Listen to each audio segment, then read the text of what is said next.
Station से station से गंगा जी से धोवल जाई माई के चरनिया के चरनिया के गंगा जी से धोवल जाई माई के चरनिया से रे कुसमे चालू नया रात उतारे सात बहिनिया के कुसमे चलो नया रात उतारे सात बहिनिया के TST मनोरंजन फिल्म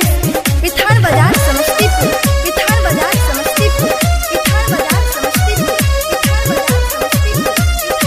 क्या नाम है आपका? रिमिक्स बाय डीजे विकास बाबू।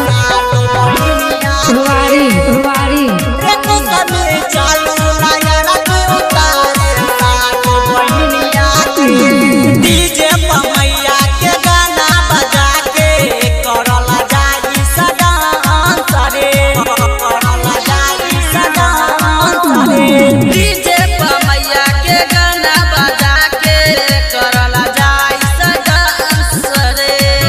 भगत लोग करतिया देखर मास रे देखर मास रे भगता लोग करतिया देखर मांस रे रे कुसमे चालू नया रात उतारे सात बहिनिया के कुसमे चलो नया रात उतारे सात बहिनिया के रिमिक्स बाय डीजे विकास बाबू। आपका मोबाइल नंबर क्या है? 90 60 47 अभी आप सुन रहे हैं मैथिली स्टेशन से स्टेशन से रे कुसमे चालू नया रात उतारे सात बहिनिया रे कुसमे चालू नया रात उतारे सात बहिनिया के गायक विकास भगवतिया देख मैया के अबकी भजन हो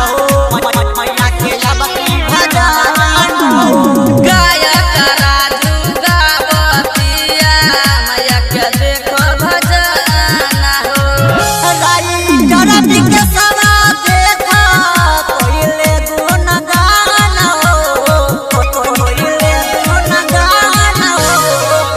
राइटर विकसवा देखो गावे गुणगान हो रे कुसमे चालू नया रात उतारे सात बहिनिया के कुसमे चलो नया रात उतारे सात बहिनिया के TST मनोरंजन फिल्म विठान बाजार समस्तीपुर।